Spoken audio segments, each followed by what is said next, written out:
season 2 bathtub. Ohio bathtub season 2. Best friends, no clothing, confusing bathtub season. It's bathtub season. It's bathtub season. It's bathtub season. It's bathtub season.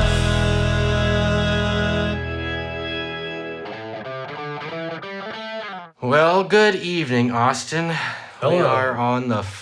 Oh, yeah, hey. Hi. Hey. I'm here. Are you? It's me. I've arrived. You have arrived.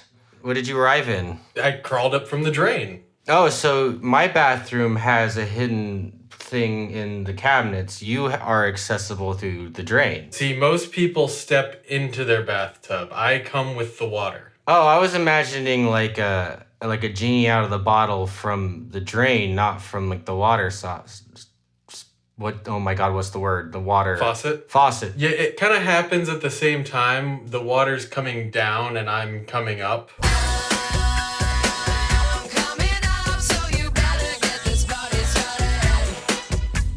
I don't even know how that works with physics. I'm working against the current. It's definitely a workout, my dude. Yeah. Or are you acting like the stopper then? You're giving the water a leg up. Sure, I am helping fill the tub before I myself am also filling the tub. Do you ever come out of the little thing, like the overflow? Or is that no man's land? It doesn't feel good when you do. You try to avoid the overflow. Okay. So it's for emergencies in both situations. Right. It's the emergency exit door. I thought this was entry. Well, I mean, you're exiting, like, you have to exit the pipes to enter the tub. The emergency entry door. Not many facilities have those, but I think it's a thing that is lacking in our society. Right, it's like going to a church and claiming sanctuary when you're being chased by an angry mob. Not that I know. I was about to say, how does that make any sense? But actually, I can't believe you pulled an actual example of a need for an emergency entry door out of your ass. You're welcome. That was like, there was a long pause, like, hold on. I think you're actually right. You may be onto something. That's hilarious. Or if you're running from demons, the church works there too. Yeah, pretty much any time you're running from something, like Underground Railroad, you would want emergency entrances and exits. And lids, since it's underground. What else would you... I mean, I guess if you wanted to get into something really bad, like if you were going to a concert that's sold out, if there's like an emergency entrance for the people that just really want to get in. That could be another use. Sure. Or I suppose in that case, you could be considering an emergency entrance an entrance for emergency vehicles. Yeah, but that's boring. It's certainly less entertaining. Like, there should be an emergency entry to a water park, like, just in case you want to take a slide and they're not open. Yeah. Or it's like just really hot out and you need to cool off. Which, yeah, at that point, that's public safety. Yeah, I think so. It's necessary. Mm-hmm. It's like that episode of Hey Arnold with the heat wave. Oh, we're gonna die, Gerald. That's all there is to it. We're just gonna keep sweating until there's nothing left. I have watched less Hey Arnold than I would care to admit. I like the show, but even as a kid, I realized it was really depressing. And now as an adult watching, it's like, holy shit, this is the most depressing show I've ever watched. Like, it's not funny. Hey Arnold's not a funny show. Like, it's just deep and heavy. So, like, I enjoy it, but it's like I enjoy it in the way that I watch, like, a sad movie or, like, depressing music. I gotta be in the right mood. I feel like on some level you're trying to say that this was BoJack Horseman for kids. But that's a good analogy. That's a really good analogy, actually. And I like BoJack as well. It's a great show. I never finished it, but I liked it. I didn't watch all the last season. I think I was moving, and right when it was coming out, I never got around to rewatching it. I was binging it, and it got too depressing, and I didn't go back to it. Well, I read an interview with the creator, what's his face? I guess they had to like make BoJack even less likable after like the first 2 seasons because people were like relating to him, and they're like, no, you're supposed to hate Bojack. Like, that's not the point. The point is he's a terrible person. So they had to make him even more terrible because people were like thinking he was like an anti-hero. Yeah. Like, no, he's a terrible person, and that's the point. You can't save him. I will say, though, that dementia episode with his mom is, like, one of the pieces of media I think about maybe the most often, because, like, dementia's hit my family, like, hard a few times. So, like, the way they portrayed it was amazing. I've never seen a portrayal of dementia like that in anything, and they hit it spot on. And so, like, if that's something that's in your life and you want to, like, relate to something, like, that's an excellent choice, that episode. But it's also, like, trigger warning 100% because it's real. Like, man, what an episode. I don't remember it. It was in one of the later seasons. I want to say it was the second to last season. I might not have gotten there. It was after the episode where he's underwater and can't talk the whole episode, which is another fantastic one. I think it was like 2 or 3 episodes after that, if I'm remembering right. Gotcha. I stopped watching, I think, somewhere while they were in Mexico or not long after. Yeah, you wouldn't have gotten there yet. Good show. We'll never talk about it on this podcast, though, because it was successful enough to last more than a season. Right. As we mentioned, they had to make him less likable after, like, 2 seasons. So already off of our table. Yeah, unfortunately. Bojack? I was thinking about what you said. Yeah, stop doing that. Nobody should be thinking about the things that I say. I love Karen, but does she complete me? Tanisha, nobody completes anybody. That's not a real thing. If you're lucky enough to find someone you can halfway tolerate, you sink your nails in and you don't let go, no matter what. I do hate how many shows there are, like, currently that we could do. And this is, like, a big thing that's been, like, discussed in journalism recently for media, where we aren't giving shows the chance to get good like we used to. Like, how many shows that you love from, like, the 90s or early aughts, like, started terribly but ended up being amazing, and that would never happen today. I mean, Seinfeld. The first season of Seinfeld's absolutely awful. Like, Parks and Rec, same thing. All of Star Trek. No, it's very, very true. And, like, it's not even as simple as that, just because, yeah, we literally created beloved shows that did not have a good start, did not have a start that in 2024 would have garnered it a second season, let alone, you know, an entire series. But there are shows that are single season, don't get picked up, and are above and beyond anything that became a giant series. Yeah, 100%. 100%. Netflix, I'm looking at you. They are, like, the worst offender. They are the worst. Amazon and HBO at least will give 2 or 3 seasons to a show. They're absolutely the worst. There's a reason that I do recognize there's a reason why some of these more established people are signing their deals with other streaming services. And there have been a couple specifically that have been like, you're being very smart about this. Like, you made sure your contract was for at least 2 seasons. Like, It's terrible. Netflix is really bad. And the worst part is they're good at making shows. So, like, they cancel great things constantly. Oh, yeah. I get on Netflix now. I'm like, I don't even know what half the stuff is because they cancel stuff so frequently. And then so, like, there's a million shows that have, like, 1.5 seasons. And that's the other problem and difficult part with it is the oversaturation. I've talked about this with other people quite a bit. We have too much media. There's too much. So when you're not giving stuff a chance to even be seen by a large amount of the population just because there is so much out there for them to consume. Like, I don't know how many times I've come across a show months later and I'm like, wow, this is really great. And then I find out it's already been canceled. Yeah. No, 100%. I saw there was a bunch of think pieces about it when Game of Thrones ended, that it was kind of like the end of the water cooler TV show because of that reason. Like, it's going to be really hard for any show to really, like, be watched by the whole country or world like that was the norm before. Like, there were you had a handful of shows to pick from, and usually 1 or 2 big ones that everyone would be talking about at work or, at the bar.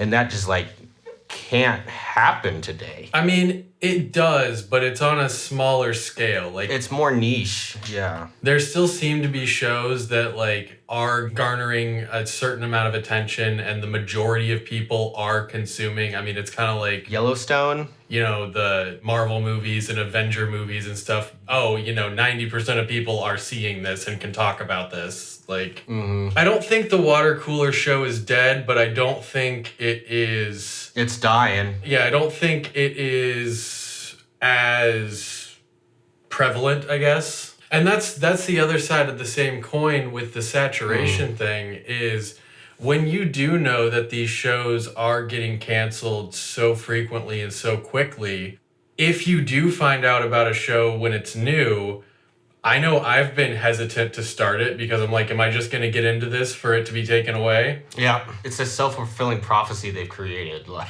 100%. I don't know what the solution is, Austin, and I think if we did, we'd be rich or killed. And we'd have less one-season shows to watch. We would.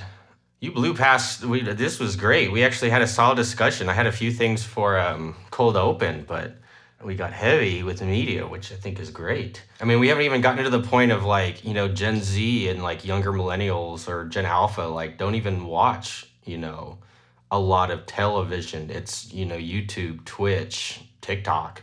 Like that changes it completely too, the discussions. Will we have seasons of TV shows in 20 years? I hope so. I hope so too. They'll probably just be for us and not anyone younger. It'll be old people shit.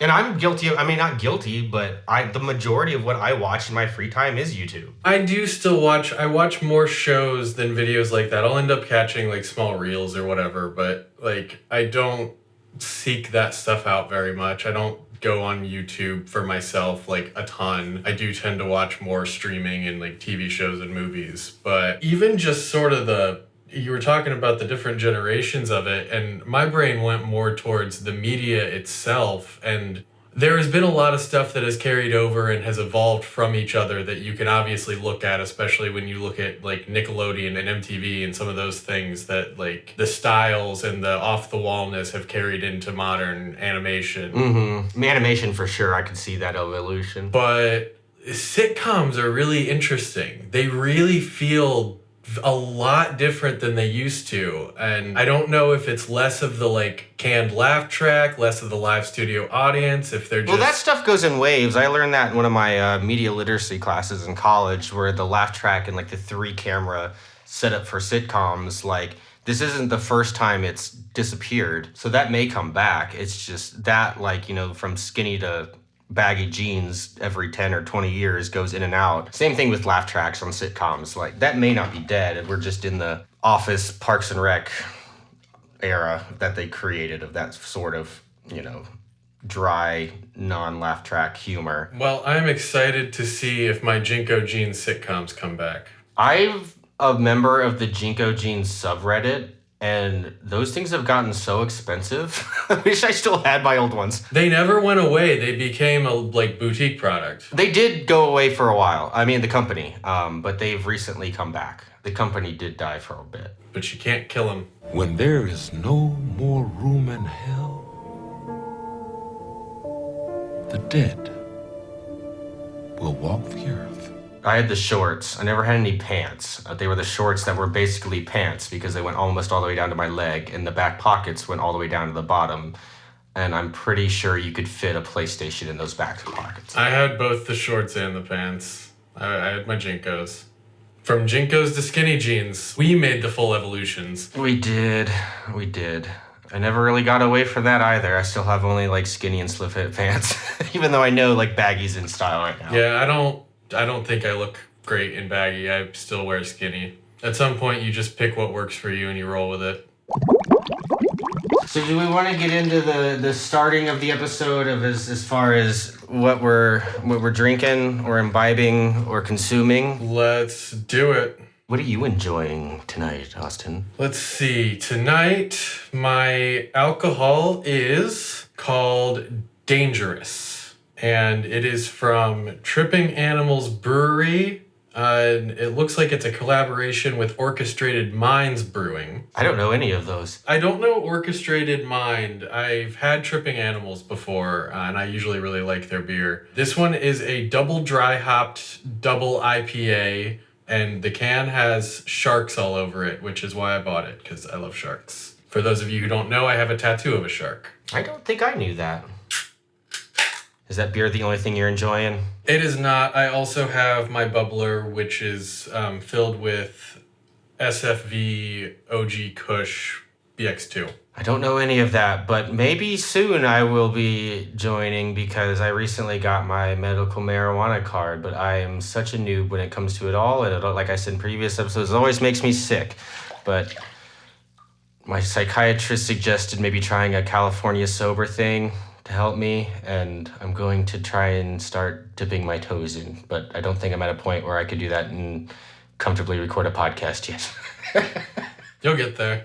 We'll see. I don't know. I don't know a lot about this strain other than it's popular. It's a popular California, I think, originating strain. Oh, California vintage. It's an indica, at least indica dominant strain of weed. Well, tonight, doing the Midwest proud, and I picked up a Faygo. I was at Meijer, and as we do, I've been thinking about our sponsorship potentials, and we talk about Meijer a lot, so I think that's a potential lead. But I was at Meijer, and I was looking for like a fancy soda to have on stream, like maybe a nice ginger ale or something, and nothing was calling out. But then I saw the Faygo section, and I was like, you know what? Damn, that sounds good. And I got the Rock and Rye, which can be hard to find, but it's one of the best ones. That was another reason why I got it, because you don't see that one too often, and it's Okay. wonderful. That's what I always get at Late Night Slice in Columbus. They have all the Faygo flavors. Okay. I don't know how to describe that taste. It's kind of cream soda, kind of cherry, kind of vanilla, but a little like soda. Or not soda, but cola. I don't know. It's good though. Man, I haven't had late night slice in a few years. Man, that sounds good, doesn't it? This sounds really good. Late night pizza place in Columbus, people. Yeah, Late Night Slice is great in Columbus if you're there. Or Dirty Frank's Hot Dog Palace. Those are the best late night joints, like ever. Highly recommend those two places. Also, if you're in the Columbus area, the Brewdog Hotel and Brewery is awesome. I don't know anything about that. Yeah, it's really cool. It's over near Otherworld. I don't think I know where they set that up at. I think that was all after I left Columbus. Yeah, I think it might have been. So, do you have any sack soup seasoning? I hate soup. It's the wettest of foods. Oh, soup, right. Yeah, right. No soup for you! Soup! Thrilling 3-day soup spectacular!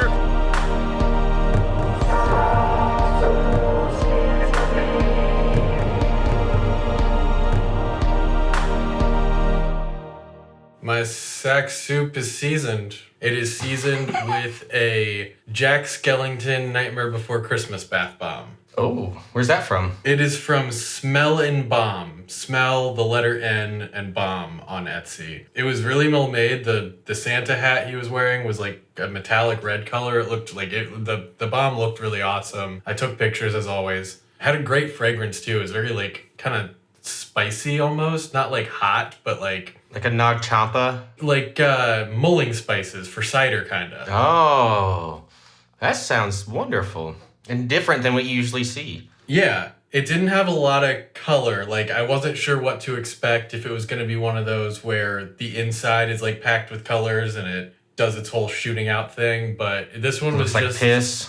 Yeah, this one was just white all the way through. So I'm kind of in, like, a whitish, milky bath. Like, kind of reminds me of the pina colada Sobe water, or Sobeys they used to make. Man, I miss those. Me too. Those were life. This is a very nostalgic episode. Yeah, seriously. Sobe, guys, that shit was life. You got your Sobeys and your Jinkos, and you're ready to go play some SNES. I know, and like the Jinkos, you could fit like a lot 8 of bottles of Sobeys. Sobe in. Yeah, and those were big bottles. Like you were ready to fucking go. Mm-hmm.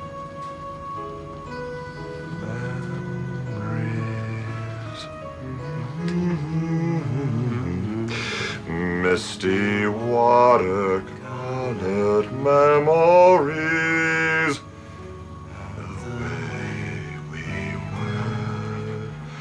the way we were.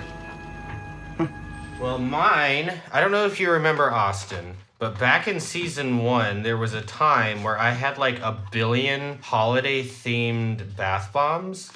Yes. And I have 2 left. And since this is probably the last episode we're going to record before Christmas, I figured I would just use both of them. I believe these were originally from Five Below, but I don't know. That's not where I got them. I got them from like it wasn't Big Lots, but it was like a Big Lots situation where like Overstock goes to die. So I don't actually know where they're from, but I have a Ice Day and Fala Llama. And I do have my bath knife handy if I need it. I was thinking Good. Once we have merch, that could be a good merch idea. Yeah, we could make the bathtub season bath knife. The official bathtub season bath knife. We might have Maybe we can reach out to a knife maker and have them make a knife called the Corey.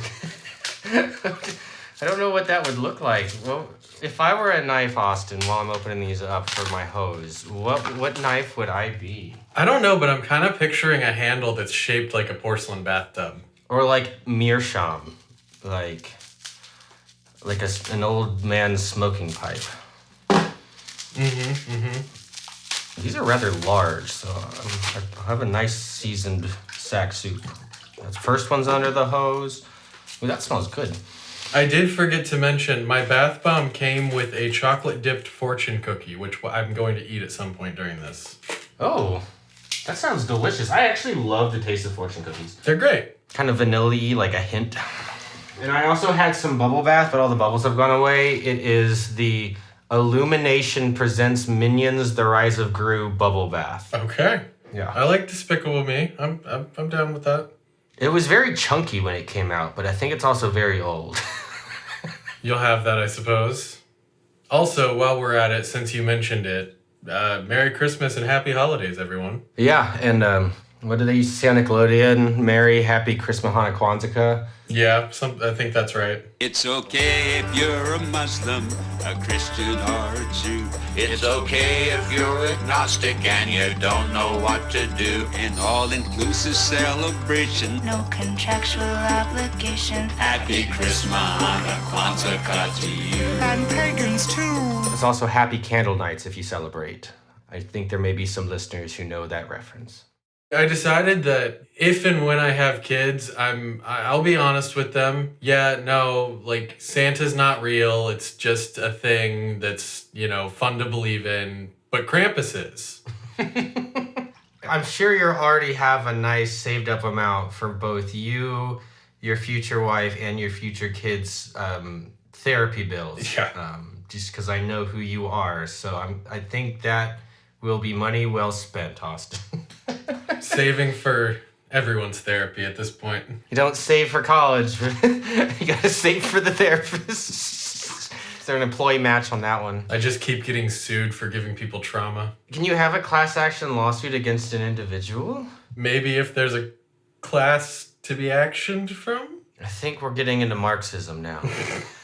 So we're going to talk about Napoleon Dynamite tonight, Austin, or what? I don't know, are we? Probably. I have a feeling this may be a two-parter, but we'll see. Yeah, we'll see. So tonight we're discussing Napoleon Dynamite, the animated series, Season 1, Episode 6, FFA. FFA. And as we've discussed, one member here of this show, man, I cannot speak tonight, was a member of FFA, and that person was me.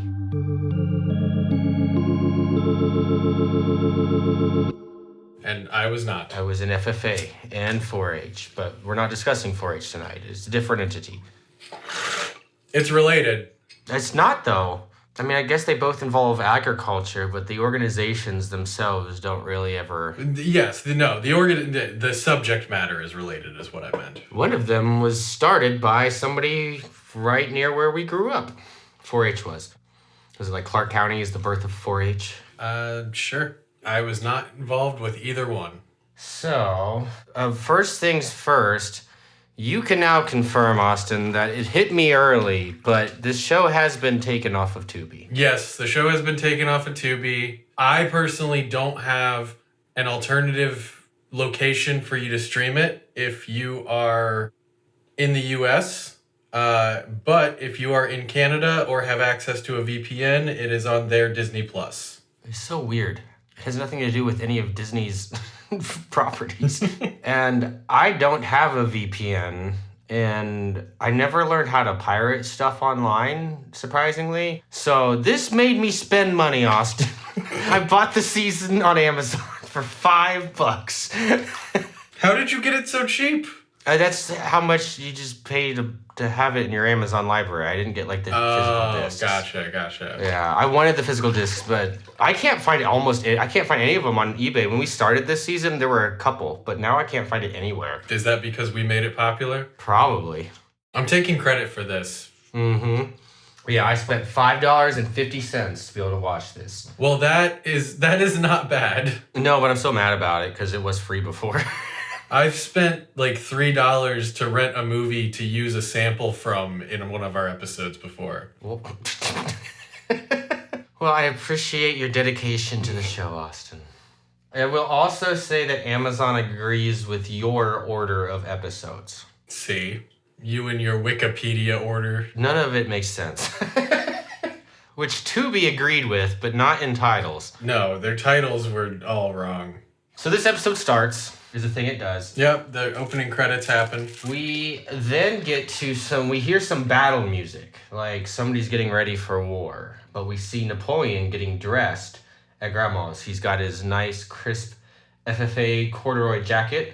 And one thing I will mention is he doesn't have any pins on it, which means he has not competed or he hasn't won any competitions, because when you win an FFA at a competition, you get a pin for it, and you're allowed to put up to 3 on your jacket to show. And he doesn't have any, but we are led to believe he is an FFA champion of sorts. So somebody didn't do their research. Also, it is not called the Future Farmers of America anymore. They pulled a KFC, and it's just FFA now. It's been like that for many years. But another fun fact about the organization. I did not know that. What happens next? I think I skipped some stuff in my notes. At this point, I don't think we've said anything has happened. He's just wearing an FFA uniform or jacket. He zips it up. Yeah, he's putting it on. I said that. He's getting dressed. He grabs a briefcase and goes to the living room. And in the living room, Kip, Rico, and Grandma are quizzing Napoleon over the FFA material that he is, brushing up on for his competition or whatever he has going on. So they're talking about corn yield per acre. Grandma shows him a picture of unhealthy cow udders and says, "What's wrong with this cow's teats?" Apparently it has bovine mastitis, stage 3. Oh dear. Rico shows Napoleon the steak that he's eating and says, "Why does my steak taste like crap?" And Napoleon says, "Because you're a freaking mooch. Get off my property." But if you really want to know, this is utility beef unfit for human consumption. Correct. Rico throws away his steak, but he's also throws away the plate and the fork, which weren't plastic. Could have been nice plastic, but probably not. He's a weird man. Yeah, I don't think that they were plasticware. But yeah, at this point, we learn that what Napoleon is dressed and practicing for is the FFA state competition, which it says he won the year prior, as you were mentioning. This isn't at all how it works in real life. There's no just singular competition. There's just a bunch of little competitions that go to state. You mean there's not this ultimate trophy that Napoleon has, which is a farmer holding a cow on his back like Atlas? No, but some of the competitions they mention and show are real in FFA, so they did a little research. Someone was near FFA at one point. FFA Jason. FFA Jason. He's our man. He's our man. Okay. Napoleon starts reciting the FFA Creed, which starts with, "I believe." Is that true, Corey? Does it start with "I believe"? I hate to say that I was thinking about it, I don't remember the FFA Creed. I do remember most of the 4-H Creed, but I cannot remember for the life of me what the FFA Creed is. Well, I assume it's right, because that would take 5 seconds of Googling. Sure. And even back when this show was made, they could have done that. I believe in the future of agriculture. Yeah, so Napoleon starts, "I believe," and Rico says, "I believe we gotta go." and Kip, Rico, and Grandma rush out of the room. They do not want to hear this creed. To which Napoleon says, fine, I'll just do it for Tina. When Tina closes the window and he calls her a stupid lard. It was at this point that I realized why, like, I mean, I know they're in like rural, Idaho, but it seemed odd to me that he would be an FFA, but they do have livestock. Like, they have a llama. It's true. They do indeed have a llama. Though there are farming related things you can do in FFA, which we can get into later. So it's not super crazy, but it was like, oh, so they do have a llama, so I guess it makes sense. Do you think Kip was in the FFA when he was a boy? No. I don't either. Not at all. Back then, he was the llama. Yeah, they probably just had him in the pasture. It would explain a lot. So we go to the high school. This time the sign out front says, if you're delivering pizzas here, it's a prank. As a pizza delivery driver pulls up to the school, and he just reads the sign and says, jerks, and drives away. I just had a note here that said, Austin will talk about the sign for the school. I did. We then meet a new character who's not been in the show or the movie, who is Napoleon's FFA partner, Curtis.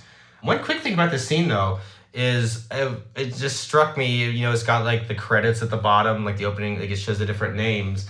And it said Mike Scully was the executive producer of this episode, and that seemed familiar. And he's like super famous from The Simpsons. Yeah. And I did a little digging, and he was heavily involved in this show, like as a whole. This was the only episode he was credited for as executive producer, but he was involved in the creation of the show, which is really odd, but kind of cool. I mean, it was Fox, right? Maybe? Like the Napoleon Dynamite show was Fox, because Simpsons was. I'm not sure. If it was, that would make sense then why it's on Disney Plus in Canada. So I'm struggling to remember. It's been a little bit since I watched this episode. Is the new character we're meeting for the first time, his name is Curtis. Is he a redheaded kid? I don't remember, but I thought he was a brunette. Okay. Why? As I was thinking about the kid that was in the bed races episode that I remember saying, we've met him, I don't remember his name, but he's been here before. And I'm wondering if it was this episode and it was his partner. Maybe. I don't think so, but maybe. Somebody let us know online. Somebody tell us if this is Curtis. We have to know, and we cannot look it up ourselves. Nope, can't do it. So yes, introducing a new character. Curtis and Napoleon walk down the hall together. They're wearing their FFA jackets. Deb stops them to compliment Napoleon, saying, wow, Napoleon, you look so handsome in your uniform. You should be the FFA catalog model. To which Napoleon says, I tried. They liked my torso, but they hated my face. I hate your face, plus you're ugly. I had that start as a great line. I'm pretty sure there is an FFA catalog, if I remember correctly. I'm not 100% sure, but like that, shook something in my core. I was like, I kind of remember that being a thing, but I may just be misremembering. Does that need to be a thing? Probably not. At this point, hopefully, it's just a website. I don't know. Some of these rural places may not have this newfangled internet. It used to be a lot harder to get it out there. I know some places it's still difficult, but there are ways. My parents still only basically get dial-up. That's insane. I mean, they're in the country, but they're not in the middle of nowhere. No, they're pretty close to a city. Not a big city, but a city with internet. Either way, Don comes up and he's making fun of Napoleon. He calls them the future failures of America. And Napoleon responds, yeah, Don, like a farmer's ever failed. So that was great. Yep, that one was good. They kind of get into a little back and forth, and the FFA kids versus the cool kids. And Curtis switches sides. He goes over to be with the popular kids. Napoleon says it doesn't work like that, but Curtis then is immediately invited to an above-ground pool party with Don and, what's his girlfriend's name? Summer. So apparently it does. Yep, sure does. Our school must have been very different because the popular kids were in FFA. Now, I was not a popular kid, but the popular ones were. Some of them were, for sure. Some of them were. Yeah, I guess not all of them. But if you were popular, you were either in sports or FFA, but being in FFA certainly did not make you popular. We just were in a fucking farm school. correct. Good way of saying more concisely what I was trying to. So, next up, it's Kip's bath time. Yeah, we cut to Kip. He's drawing an amazing bubble bath. I gotta give him kudos. Yeah, he is singing a song of bath preparation as he uses his sack soup seasonings to formulate the perfect bath. Time for some me time. Bubble bath, take me away. Lavender to clear my thoughts. And now my bath is ready. Now, he does get into the tub still wearing his robe. That was my next note. It's such a strange animation choice. Like, I get it to make it easier for what happens, but, like, very weird. But also on brand. Yep, gets his bath already, gets in wearing his robe, and then takes it off. But does not pull it out of the tub. It just disappears into the water. Should we try this? Just bathe with our robes. It might be comfortable, but getting out would be a pain. Have you ever taken a bath and the water just wasn't enough? You wanted a blanket too? I think you're onto something there. That sounds great. It's our next piece of merchandise, the bathtub season bath blanket. Bath blanket. We'll have to see if that domain's available. We'll get bathblanket.com. TM. Kip then realizes he forgot his rubber duck, Cornelius. As he looks over at the duck, he sees a daddy longlegs crawling on it. He gets scared and asks, Grandma, are you near the monitor? There's a baby monitor in the bathroom for Kip. I love how that's how he communicates with Grandma. It makes so much sense. Oh, all the sense. It's fantastic. She responds, always listening, Kipper, which, very sweet. But again, this relationship, come on, what the fuck? It's like a sexual big brother situation going on. So Kip tells her to get in there quick, because daddy longlegs. Kip puts his robe back on as he gets out of the tub, and Grandma and Rico burst in the door, because apparently Grandma can't handle the spider on her own. Rico has a jar, he's gonna catch the spider. Grandma has a fireplace poker. So apparently Rico wants the spider alive to sell for its venom. Also on brand for Rico. Yeah, right. I think he had some reason, he said, but like, daddy longlegs aren't really that venomous, right? Like, no, it's an urban legend. The whole thing about them being like the most venomous spider, but they can't bite through your skin. Like, they have like a tiny bit, but it's like nothing and doesn't do anything. Right. They're not actually spiders though. Did you know that? I think I'd heard that. Because they only have one body segment. Spiders have two. So what are they? I don't remember what it's called.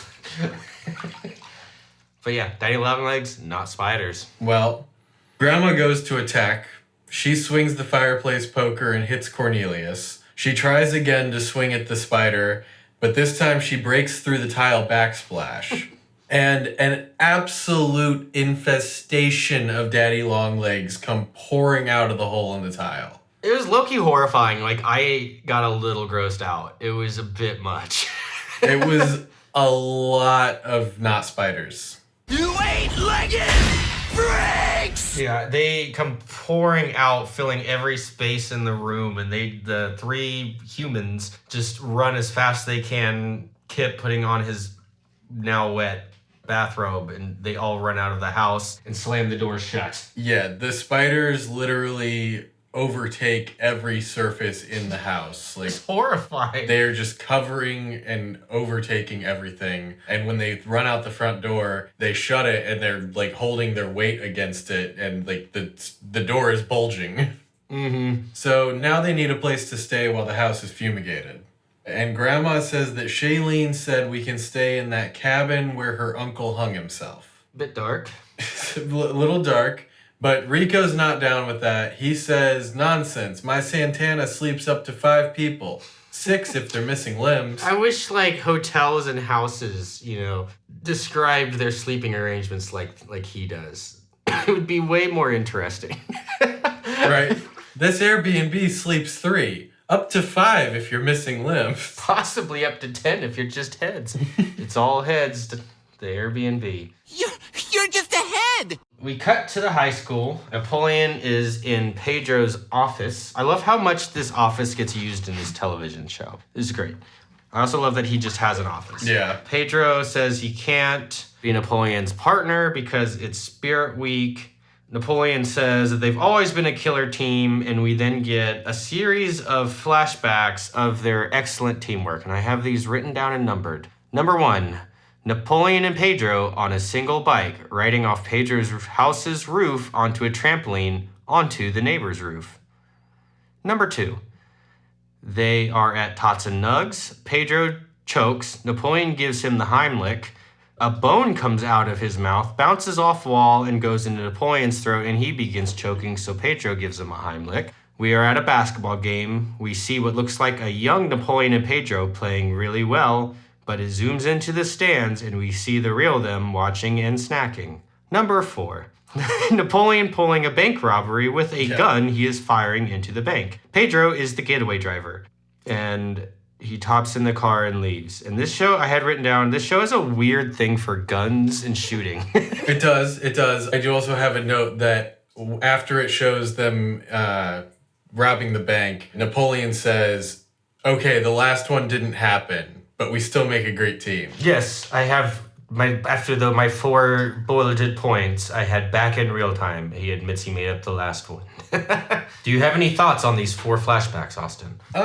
No, I think you covered them pretty well. The only note that I had was that on the very first one where they ride the bike off of the roof onto the trampoline, Napoleon is riding it, Pedro is riding it, he's pedaling and steering, and Napoleon's on the handlebars like E.T. kind of, and they bounce off the trampoline, land on the next roof, and break through it, falling into some guy's living room. Yes, what an unfortunate set of circumstances. It's quite sad, actually.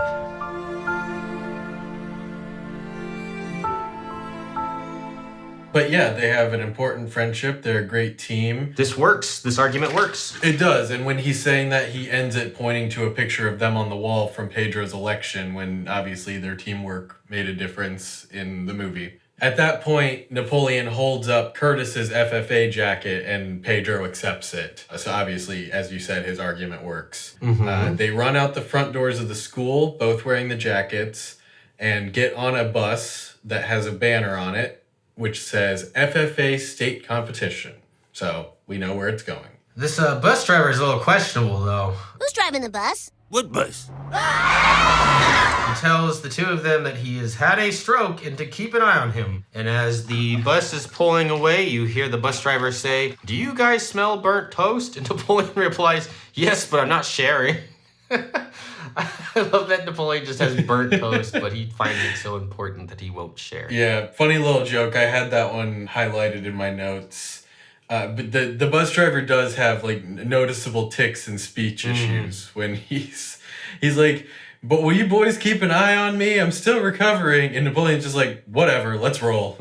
It's fine. Let's roll. So then we are at the Idaho FFA Championships.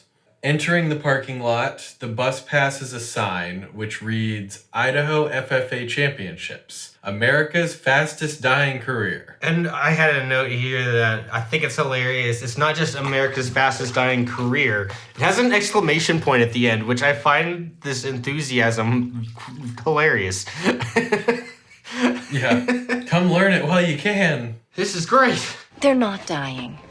They're trying to live. Napoleon asks Pedro to tie a rope around his waist so that Napoleon doesn't lose him because he'll be mobbed by fans because he's apparently a superstar here. Yes, he's an FFA celebrity. They get off the bus and he does indeed get mobbed.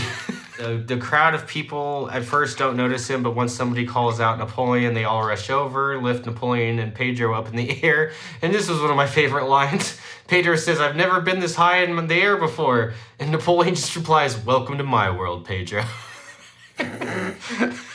I did like Pedro had a good line when they got off the bus, when they first got off the bus. I know you mentioned this mob of people did come over, but they didn't come over immediately because they didn't notice him get off the bus immediately. Mm-hmm. And when they walk off and there isn't a mob of people, Pedro's like, "It's okay, Napoleon. I'll still wear the rope."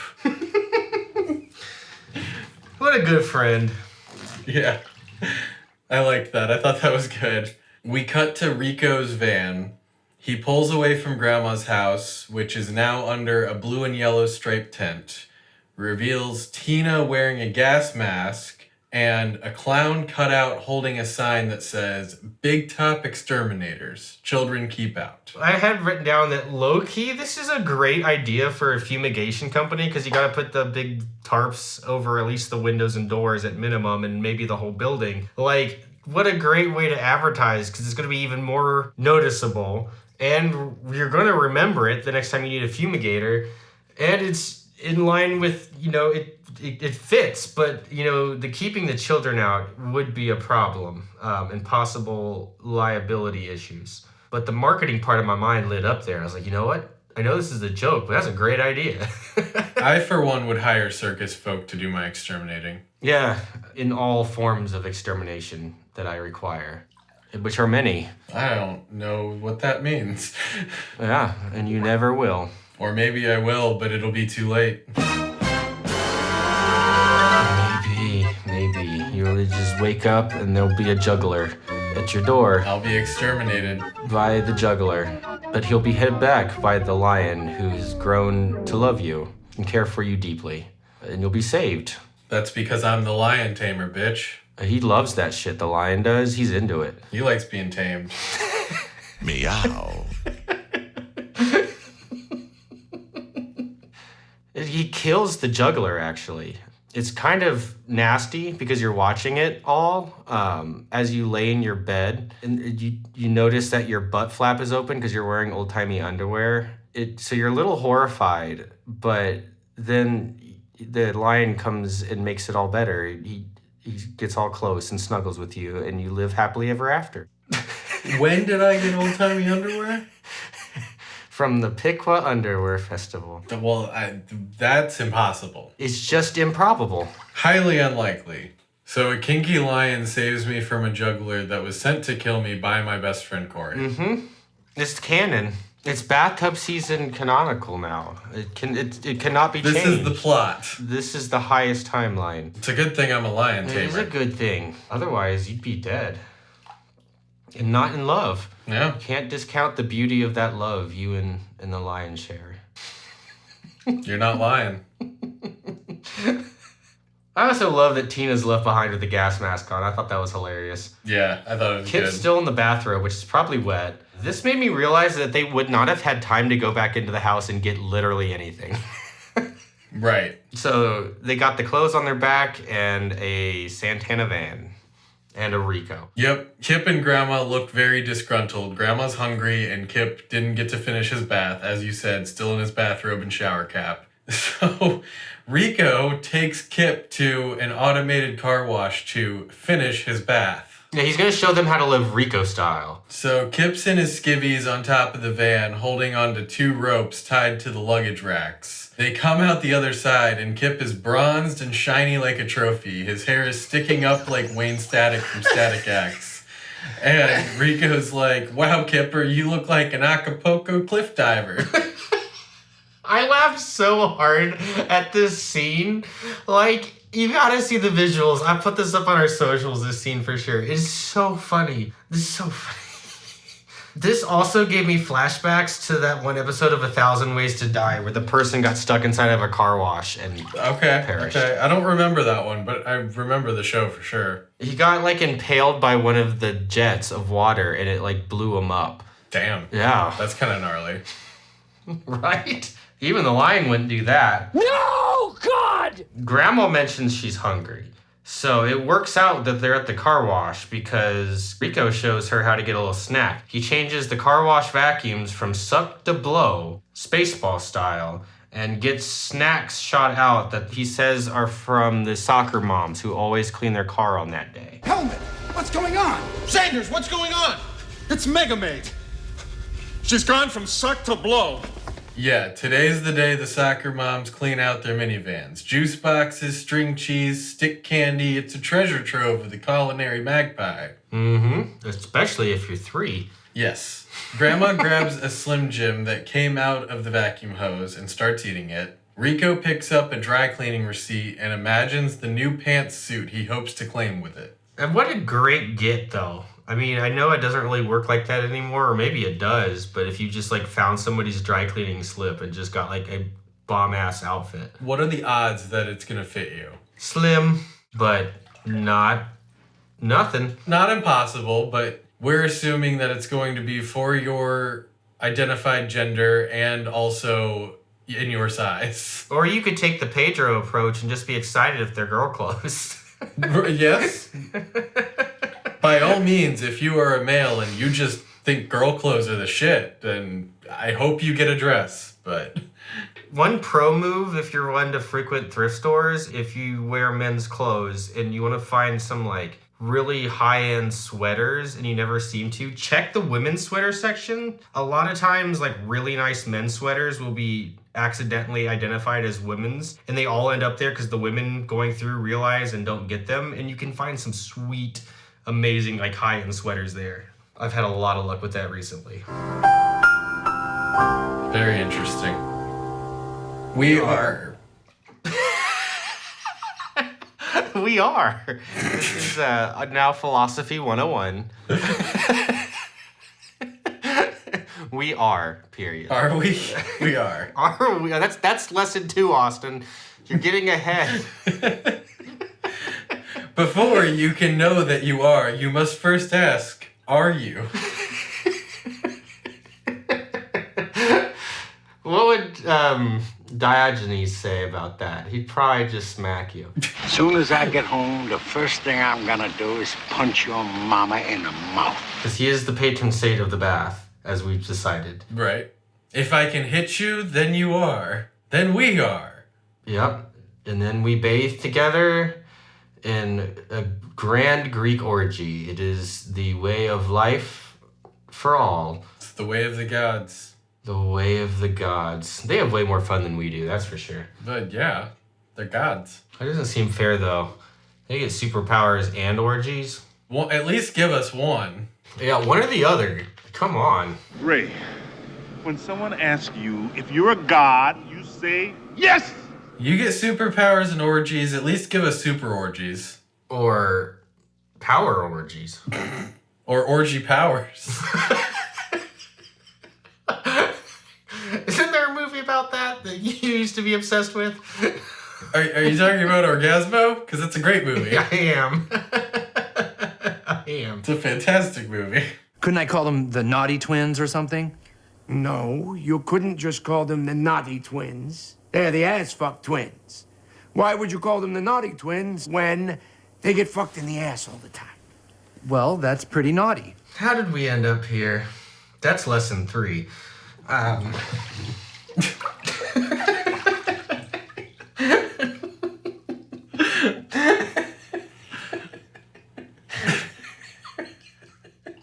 We are. Are we? How did we end up here? It's the name of my book, my autobiography.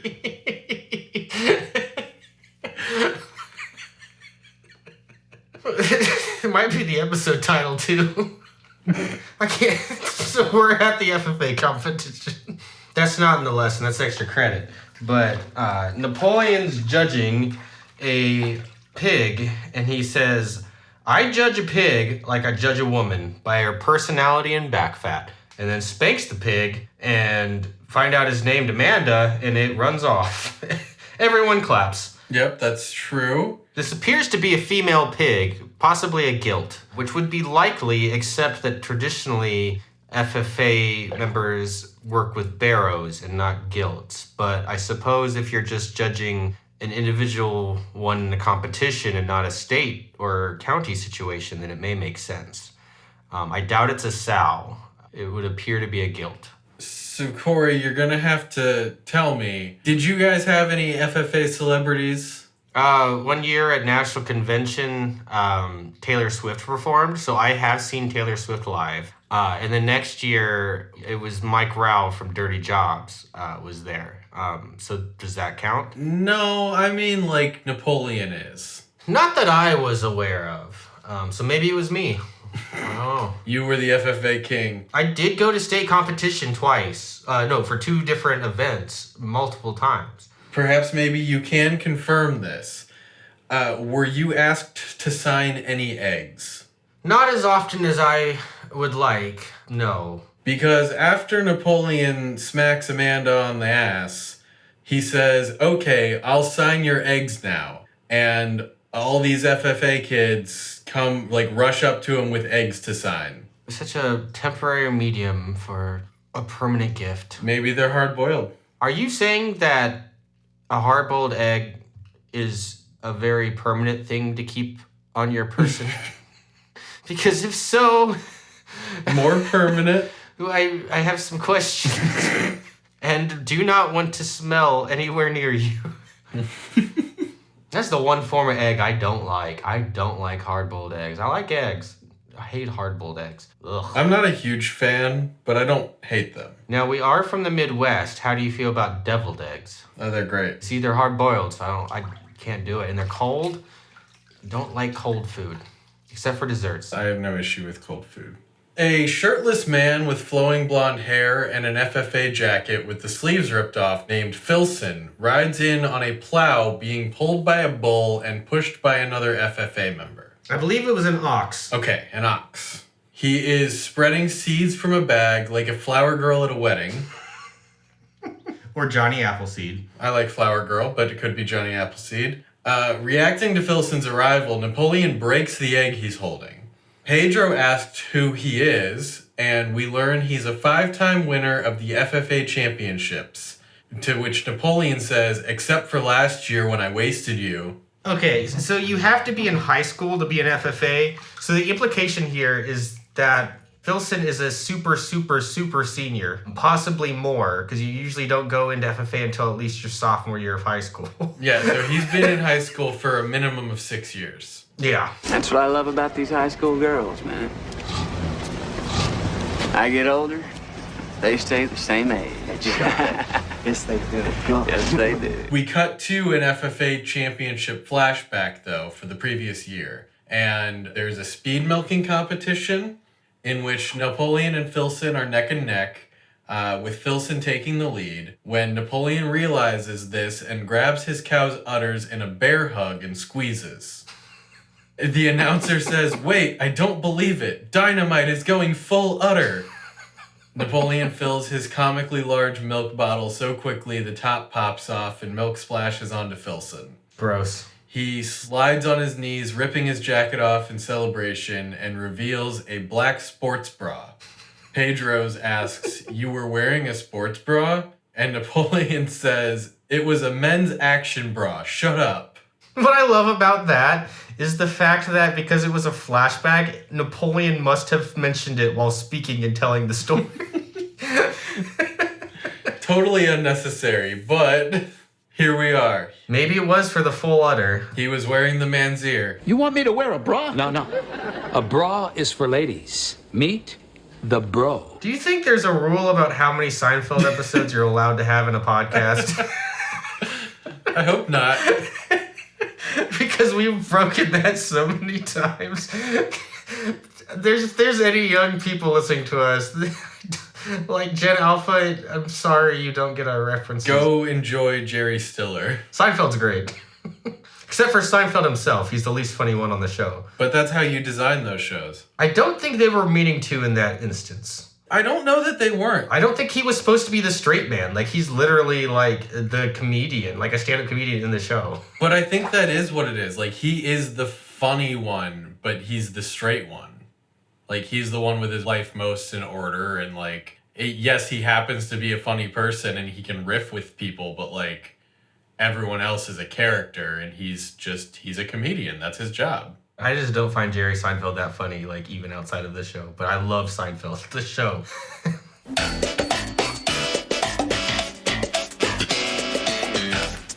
We find out that Filson failed English on purpose to come back and compete again. Napoleon calls out Filson on the jacket not being a regulation. He is right about that. There are lots of rules about the jacket. And he says nobody likes a bad boy who doesn't play by the rules. And then everyone goes over and loves it that he's looking like this. And it was at this point that Filson's voice sounded familiar to me, and I looked it up. And it's Sam Rockwell, who, like, I know from playing Zaphod Beeblebrox in The Hitchhiker's Guide to the Galaxy, but he's like a crazy famous actor. Yes, I did know it was Sam Rockwell. But yes, he is a very famous actor. A lot of people will probably know him as Justin Hammer from the Iron Man movie. He was that, wasn't he? Yep. Huh, never made the connection. I just thought of Zaphod Beeblebrox. I love Sam Rockwell. He's done some really great work. He was in Choke and Moon. In Choke Moon. That one's a bit kinky, though. A little bit. I mean, Choke is a bit kinky. It's about a sect addict. Oh, I've never even heard of it.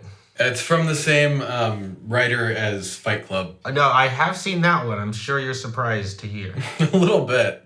Honestly, a little bit. Finally, a movie I have seen. Oh, God.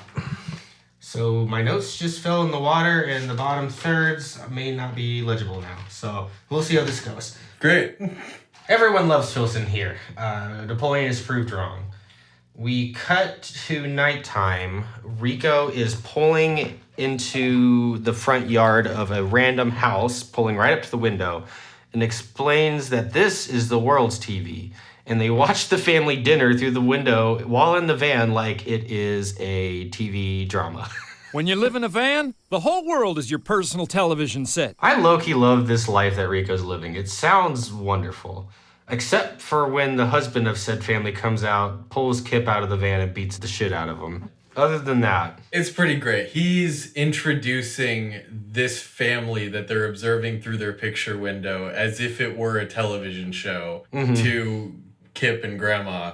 So he's like, enjoy the latest episode of 329 Oneida Street. And he turns on the radio as they look in the window at a family having dinner. He recaps the last episode, saying, daughter crashed father's Miata into a cheesecake factory. Mother thinks the husband is cheating on her. He's being secretive because he's planning her birthday party. Also, he's cheating on her. The father gets up, and that's when he comes outside and yells at Rico. But, like, it's literally a soap opera drama that he's been observing and he's setting up for Kip and Grandma. It's wonderful. We then go back to the FFA championships, though. And they are doing soil judging. This is the one I was best at. They are indeed. I went to state twice for soil judging. In FFA, I did urban soil judging, which there's also rural. And it's pretty similar to what they show. They get a lot of this right. So somebody definitely knew a little of something. I was so excited about this. They didn't know about the pins, but you didn't know about the creed. We'll call it even. So tell me, does the soil judging competition go down like this? Because the first thing that happens is they look like they're digging their own graves to get the soil to judge. They do dig a pit like that, and you go into it, like they just take like a backhoe and dig like a little ramp down and up, like a little U shape, and you go down to it, and it's like up to like head level. And you check where like the water table is. You have to record on the competition paper, like if you see bedrock and if so, where at. You test then the different layers of soil to determine if it's sand, silt, or loam, which they mention here. And then once you do that, depending on if you're urban or rural, you take all of your findings of the soil and you determine what can be built and best used on this soil. Okay, so very informative.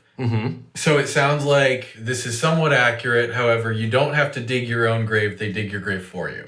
Yes, and you do go in it and you do grab dirt out of the wall. Now, do you rub it on your teeth like you're sampling cocaine? Because that's what Filson does next. It would be a good way of determining if it's got sandy content, but usually you'd get like it in your fist, like ball it into your fist, and then slowly squeeze it out and rub it out with your thumb. And you can tell how much clay or sand or silt it is by how long you could push it out before it breaks off. So Filson's doing it the edgy way. Yeah, he's a bad boy for sure. We meet the Egg Queen. I'm the Egg Queen.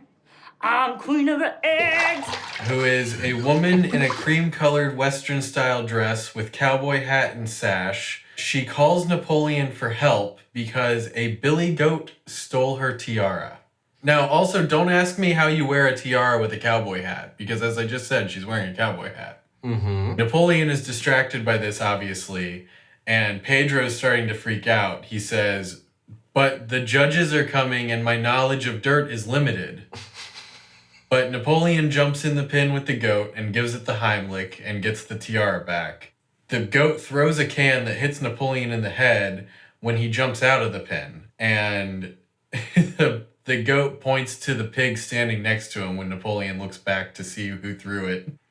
But apparently, I got my question answered. You wear the tiara over top of the hat, so it sits on the brim and wraps around the top. Yes, if you were curious, that is apparently the correct way. Now, Austin, do you think this would be a good spot to cut the episode? Because it is 11:30, and I do still have 3 pages of notes left. I'm about halfway. I'm on page 9 of 17. So this could be a good cliffhanger, right? When he saves the tiara for the Egg Queen. Yeah, it's a little weird that we didn't get to the end of the scene. I don't know if you want to just finish out this scene. We can do that. She puts the tiara back on, like Austin said. The Egg Queen replies, "How could I ever repay you?" Napoleon says, "Your buttermilk complexion and livestock thighs are reward enough." That's a pretty sweet line. Yeah. That's a good line, Napoleon. Like, way to go. I mean, I'm a little weirded out by it, but I'm also not an FFA kid. It's pretty slick.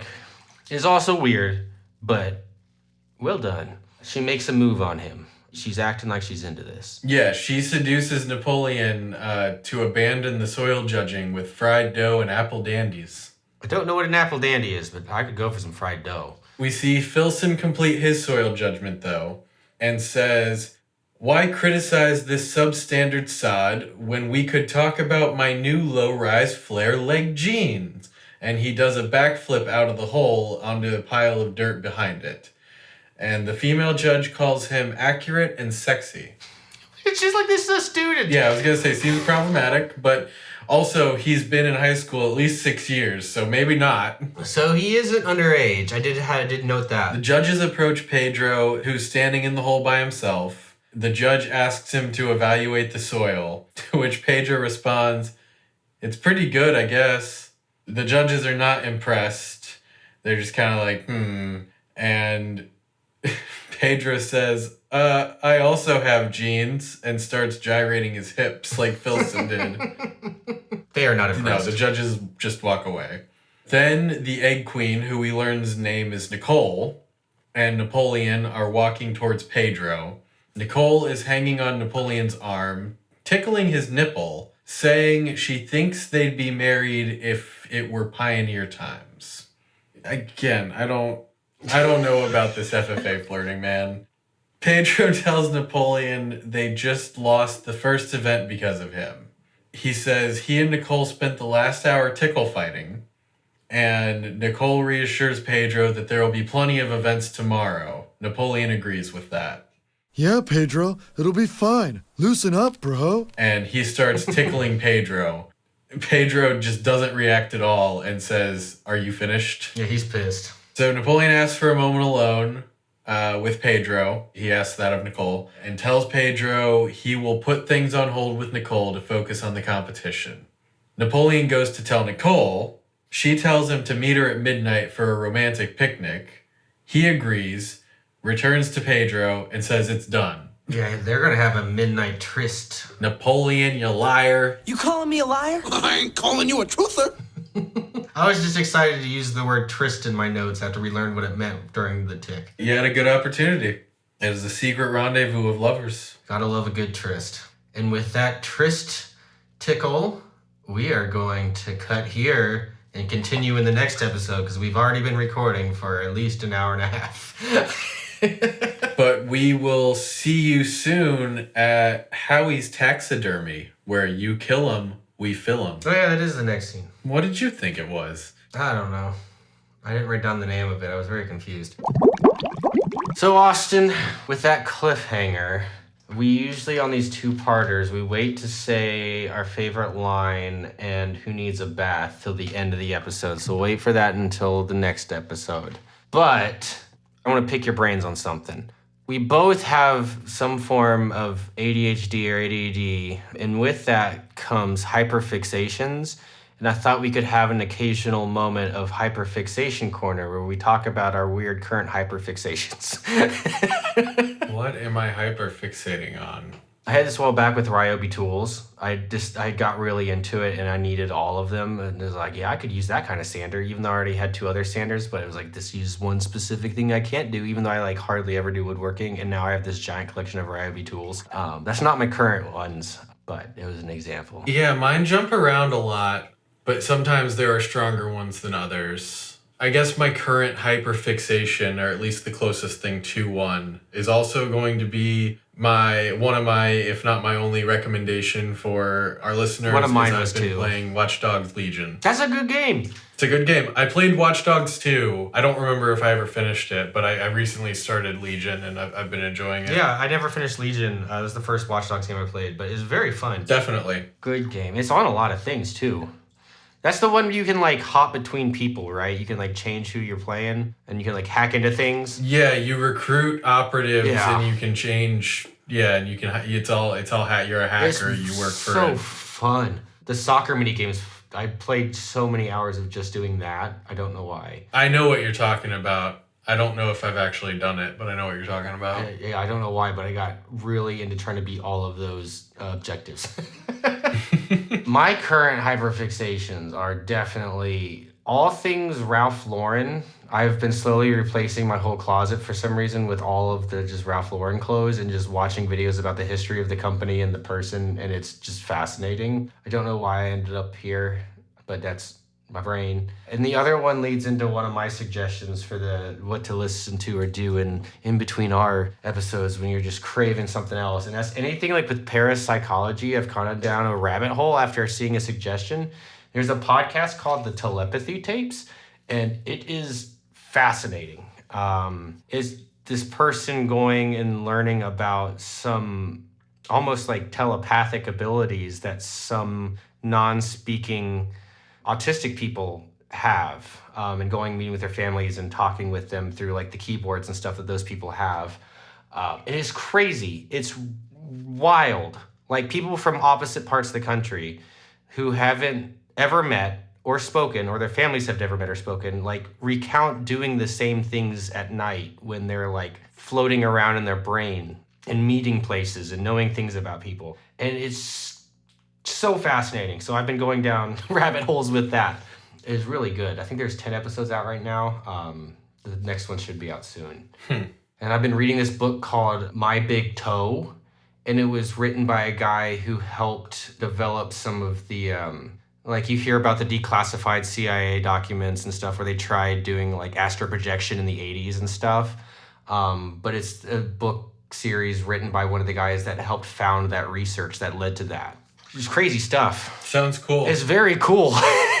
Speaking of crazy history stuff, did you ever read or listen to the book Chaos? No. What is this? Is it about like chaos theory? No, look into that. It's really cool. It's this journalist that went down the rabbit hole.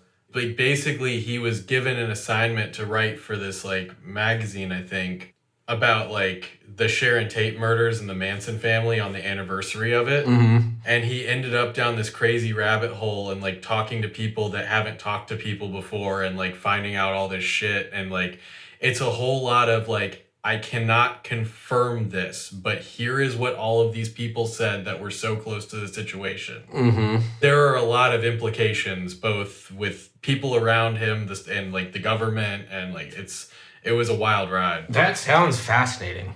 You said it was called Chaos? Yep. I recommend that to anyone. Definitely. Great. That was great. Yeah, my other thing for ideas to do other than listen to us was reading books. I got really into Civ 6 on the Switch, like I said a few episodes back, and then I realized I was playing like an ungodly amount of time on it. So now I've put books in all the rooms, and anytime I feel like playing that while I'm sitting around watching the kid or, hang out with my wife, I'll grab the book instead. I'm trying to expand my mind and learn new things, because I never really read nonfiction before this year since I've been in college. So now I'm just trying to learn new things and get into that. I tend to read more nonfiction than fiction, I feel like, when I do read, but I enjoy both. I love me some good fantasy or sci-fi. Give me some Tolkien or Asimov or Arthur C. Clarke any day. I love that like golden age of sci-fi stuff. It's so good because it's all logic. It's not well written like emotional stories, but just crazy logical, take this simple logic idea and take it to its extreme and see what happens in a society or situation. Right. I will say you can call it a hyperfixation because that is kind of how I tend to consume things. Mm-hmm. Same. But we can also consider it a recommendation here. I've gone back to a podcast that I used to listen to quite a bit and haven't for a while, and I really enjoy. It's called Shameless Sex, and it's a sex positive podcast meant to just educate people and expand what people understand. That sounds right up my alley. I've been looking for new podcasts. I'm all caught up on my other ones. I listened to Who Shat on the Floor of My Wedding, which is a podcast, and it was very funny. If you like true crime, it's basically this girl. It's really well edited. It's edited like the best true crime shows or even like a Law and Order episode with the sound effects and music, like super high quality, but it's her friends had a wedding where somebody shit on the floor and she's acting as a detective interviewing people, and they bought a lie detector and trying to figure out who did it, and it's great. So who pooped the bed? Basically. How many It's Always Sunny references can we make? You're better at that than me. I'm not as well versed on It's Always Sunny. You're not gonna go out with me tonight because these idiots found 2 poopies in a bed? Yeah, Dee, but it's not the poop. It's the mystery behind the poop. I got all the McElroy family references, and you get all the television references. Yeah. We're in different worlds of media. We are. Which makes for good pod. Although we have both seen Fight Club, people, and we've now both seen The Matrix as of this year. We have now both seen The Matrix, which is a crazy thing to have to point out. And we've both also seen probably most of Wes Anderson's films. Yeah, I've not watched Bottle Rocket or the newest one, The Aliens, but I've seen all the others. I can't remember the name of that one. You haven't seen Asteroid City yet? No. That's good. I want to. It looks good. But I've seen all the other ones. I love Wes Anderson. Those are my rainy day comfort movies. If I'm in a terrible mood or like a big depressive day, I'll put on Moonrise Kingdom is my go-to. It's a good one. Was he a good dog? Who's to say?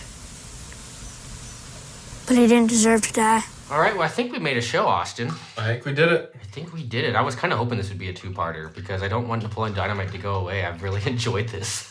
I more than I thought I would. I know this was my pick. I think it's also us growing and developing our own show and our own way of communicating and making jokes. Yeah, and we'll talk about this more at the end. We'll talk about it more probably on the next episode and with the wrap-up. But there is like, I don't want to call it hate, but there's kind of a surprising amount of hate for this show online. Really? At least from what I've seen, the people that are aware of it and do talk about it are like, don't waste your fucking time with this bullshit. That's so weird because everything I've seen is people being like, oh my God, I forgot this was a show. This was pretty funny. Like, that's basically the end of every comment I see. It's very different from the movie, but that's why I like it. Mm-hmm. Very, very different. And I have some thoughts on it. I'm looking forward to this rodeo for sure. It won't be our first. I said it won't be our first. Oh, I thought you said I won't go feet first. And I was like, are you going down the drain now? Yep, I gotta go back where I came from. Make sure you go down the bath drain feet first. I'm gonna pull the plug and I'm going down with the water. And it's not because of safety, it's because the ghouls down there just like feet. It gives them a little treat and they won't attack you. Yeah, I mean... At least that's how it works in my house. Did the old man teach you that trick? Yeah, you gotta wiggle them like worms, he said. Is the old man old Greg? Like, what the fuck is that? Yeah, it really gets the gnomes off. So, like, they won't attack you, but they might be jerking it real hard. Jesus Christ. So just don't look at it. It's for your own safety, but it is kind of a splash zone situation. Jesus. I am creating a web of the weirdest fiction possible. Oh my God. And on that note, Austin, I think it's time to drain these baths. We've gone on quite a journey tonight. We have indeed. Stories of romance, death, big orange vans, and FFA. It's a picturesque life. It sure is. And on that note, everybody, thanks for listening, and we'll be back soon. And go take a bath. You deserve it. Bye. Bye.